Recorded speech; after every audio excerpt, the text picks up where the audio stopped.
السلام علیکم friends, welcome to history house. دوستوں، آج ہم بر صغیر کے اس بہادر جنرل کے بارے میں بات کریں گے جس نے بعد میں اپنی حکومت قائم کی۔ دوستوں، آج ہم شیر شاہ سوری کے بارے میں بات کریں گے جس نے بر صغیر میں 5 سال تک حکومت کی۔ مگر آپ سب سے پہلے گزارش ہے کہ اگر آپ نے اس چینل کو سبسکرائب نہیں کیا تو اس چینل کو سبسکرائب کریں اور ساتھ میں دیے ہوئے بیل آئیکن پر کلک کریں جس سے کہ آپ کو مزید نئی ویڈیو کے نوٹیفیکیشن ملتے رہا کریں۔ شیر شاہ سوری کی پیدائش 1486 عیسوی میں ہوئی۔ اس کے والد کا نام حسن خان سوری تھا۔ شیر شاہ سوری کا تعلق افغان قبیلے سوری سے تھا۔ دلی میں جب لودھی خاندان جو کہ نسلاً افغان تھے ان کی حکومت قائم ہوئی تو بہت سے افغان سردار دلی کی طرف کھینچے چلے آئے۔ انہی سرداروں میں شیر شاہ سوری کا دادا ابراہیم خان سوری بھی تھا۔ شیر شاہ کے والد حسن خان کو سکندر لودھی نے سہرام کی جگیر عطا کی تھی۔ شیر شاہ اپنے والد کا 8واں بیٹا تھا۔ شیر شاہ سوری کا نام فرید رکھا گیا تھا۔ جب دلی کے تخت پر قابض ہوا تو شیر شاہ کا لقب اختیار کیا اور سوری خاندان کی بنیاد رکھی۔ شیر شاہ سوری کا رجحان بچپن سے ہی حاکمانہ رہا۔ وہ بچپن میں گھر سے فرار ہو کر جون پور کے نواب کے ہاں ملازمت کرنے چلا گیا۔ شیر شاہ کے والد نے اصرار کیا کہ تعلیم کی خاطر واپس آ جائے۔ اس پر فرید خان نے واپس جانے سے منع کر دیا اور جون پور میں تعلیم مکمل کرنے پر مصر رہا۔ جون پور میں رہتے ہوئے اپنی تعلیم مکمل کی اور فن سپہ گیری میں بھی مہارت حاصل کی۔ بعد ازاں محکمہ مالیات سے جاگیر کے نظم و نسق کی تربیت حاصل کی اور بہار کے ایک نواب بہار خان لوہانی کے ہاں ملازمت اختیار کر لی۔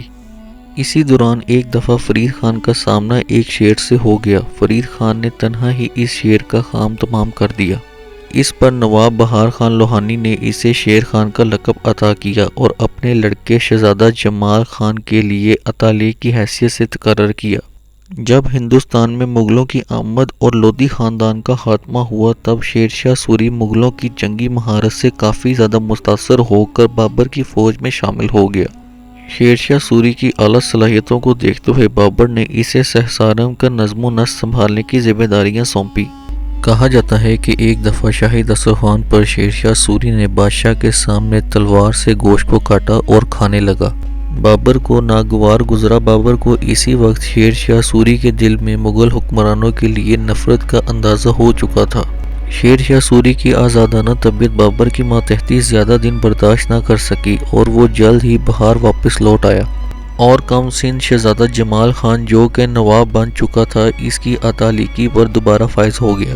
ریاست کا سارا نظام شیر خان کے ہاتھ میں آ گیا اور جمال خان برائے نام نواب رہ گیا، جسے دیکھ کر نواب کے دل میں بھی اندیشہ پیدا ہونے لگا۔ اسی دوران شیر خان نے چنار کے قلعے دار کی بیوہ سے شادی کی جس کے بدلے میں چنار کا قلعہ شیر خان کے قبضے میں آ گیا۔ شیر خان کے بڑھتے رسوخ کو جمال خان اور اس کے افغان امرا برداشت نہ کر پائے۔ انہوں نے شیر خان کے خلاف بنگال کے نواب محمود شاہ سے مدد طلب کی، لیکن قسمت شیر خان کے ساتھ رہی۔ افغان امرا نواب بنگال شکست سے دوچار رہے۔ شیر خان کے جنگی جوہر میں اضافہ ہونے لگا۔ مغل بادشاہ ہمایوں جب گجرات کی مہم پر تھا تب موقع سے فائدہ اٹھاتے ہوئے شیر خان نے بنگال پر حملہ کر دیا۔ نواب بنگال اس کا مقابلہ نہ کر سکا۔ بھاری تاوان اور کچھ اہم علاقے شیر خان کے قبضے میں دے کر صلح کر لی۔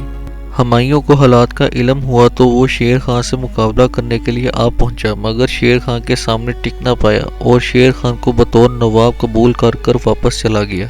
لیکن شیر خان نوابیت کرنے والوں میں سے نہیں تھا۔ اس نے دسمبر 1539 عیسوی کو اپنی بادشاہت کا اعلان کر دیا۔ اب فرید خان سوری شیر خان سے شیر شاہ سوری بن گیا۔ شیر شاہ نے سوری خاندان کی بنیاد رکھی۔ ایک سال بعد ہمایوں نے دوبارہ مئی 1540 میں شیر شاہ سوری پر حملہ کیا، مگر سخت ناکامی ہاتھ آئی اور سارا شمالی ہند شیر شاہ سوری کے زیر تسلط آ گیا۔ ہمایوں جان بچا کر بھاگنے پر مجبور ہو گیا۔ افغان سردار جو ایک دوسرے کو کمتر ثابت کرنے کی خاطر ہمیشہ خانہ جنگی میں مصروف رہتے تھے، شیر شاہ سوری نے سلطان بنتے ہی تمام افغان سردار میں اتحاد قائم کرنے کی کوشش کی جس میں وہ کافی حد تک کامیاب ہوا۔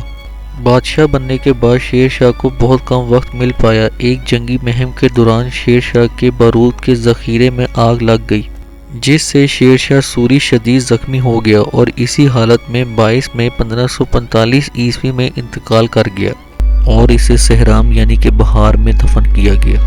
شیر شاہ سوری کے بعد سوری سلطنت کو کوئی بھی قابل جانشین نہ مل سکا۔ 1545 سے لے کے 1556 کے مختصر عرصے میں اسی خاندان کے 6 فرما رواں تخت نشین ہوئے، جن میں سے بعض کے حصے میں صرف چند ماہ کی حکومت آئی۔ اس کے بعد ہمایوں نے دوبارہ حملہ کر کے سوری سلطنت سے تخت واپس حاصل کر لیا۔ شیر شاہ سوری کی شخصیت اور اس کی خوبیاں اس کے مخالفین کو بھی اس کا مداح بنا دیتی تھیں۔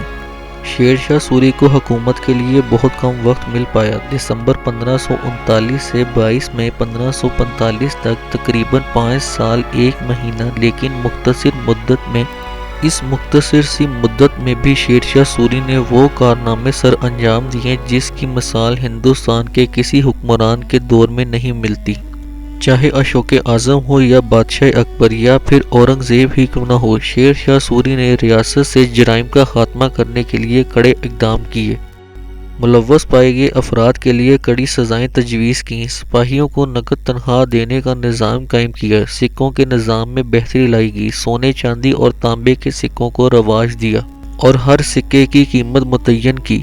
شیر شاہ سوری ایک بہادر جنرل کے ساتھ انصاف پسند حکمران اور رعایا پرور بادشاہ تھا۔ اس کی یہی صفات نے اسے عوام کی نظروں میں مقبول بنایا اور اسی کی بدولت وہ تاریخ میں نمایاں مقام رکھتا ہے۔ انہی کارناموں کو سراہتے ہوئے حکومت ہند نے شیر شاہ سوری کے نام سے ڈاک ٹکٹ بھی جاری کیا تھا۔ شیر شاہ سوری کے عظیم کارناموں میں سے ایک کارنامہ شاہراہ اعظم کی تعمیر ہے، جس کی وسط افغانستان سے بنگلہ دیش تک ہے۔ یہ سڑک افغانستان کے شہر کابل سے شروع ہوتی ہے، پاکستان میں پشاور لاہور سے ہو کر دلی اور دلی سے الہ آباد بنارس مرشد آباد سے ہوتے ہوئے کلکتہ اور پھر ڈھاکہ جاتی ہے۔ 6 سال کے معمولی عرصے میں شیر شاہ سوری نے جنگوں میں شرکت، رعایا کے انتظامات جیسے سبھی دیگر اہم امور بھی انجام دیتے ہوئے رعایا کی سہولت کے لیے بے شمار قیمتی انتظامات انجام دیے۔ شیر شاہ سوری نے ملک کے تمام اہم راستوں کی حفاظت کے لیے راستوں پر جگہ جگہ سرائیں تعمیر کروائیں، جہاں مسافروں کے ٹھہرنے کا انتظام ہوتا۔ مسجد، پانی کے لیے کنواں، رہزانوں سے حفاظت کے لیے حفاظتی دستہ ہمیشہ موجود رہتا تھا۔ ہر ایک کوس تقریباً 3.5 کلومیٹر پر ایک سرایہ فوجی چھاؤنی ہوتی جو راہگیروں کو تحفظ فراہم کرتی تھی۔ ہر سرا میں ہندو مسلم دونوں عوام کے اعتبار سے مخصوص انتظام کیا جاتا۔ سڑک کے دونوں کنارے پھلدار درخت لگوائے۔ شیر شاہ سوری نے اپنے دور میں ڈاک کا نظام متعارف کرایا۔ ڈاک وقت پر پہنچنے اور حکومتی انتظامات میں تیزی آئے، اس لیے جگہ جگہ راستوں پر ڈاک کے لیے مخصوص چھاؤنیاں قائم کیں، جہاں ڈاک کے ذمہ داران کے لیے تازہ دم گھوڑے ہر وقت موجود رہتے تھے۔ عورتوں اور تجارتی قافلوں کو قزاقوں کے ڈر سے نجات ملی۔ شیر شاہ سوری نے زراعت کے میدان میں بھی کافی اصلاحات کیں۔ ملک بھر میں کسانوں کی زمین کی پیمائش کے لیے ایک پیمانہ مقرر کیا اور اسی پیمائش کی مناسبت سے فصلوں پر ٹیکس کی شرح عائد کی۔ اگر کسی سال فصل اچھی نہ ہوتی یا کسانوں کو نقصان ہوتا تو ٹیکس معاف کر دیا جاتا اور سرکاری خزانے سے کسانوں کو معاوضہ دیا جاتا۔ محصول کے نظام کو بہتر بنایا۔ انتظام کے پیش نظر ریاست کو مختلف صوبوں اور ضلعوں میں تقسیم کیا اور ہر حصے میں ایماندار عاملوں کا تقرر کیا۔ تو دوستو، یہ تھا وہ شیر شاہ سوری جسے آج بھی دنیا اس کی دیانتداری اور ایک انصاف پسند بادشاہ کے نام سے جانتی ہے۔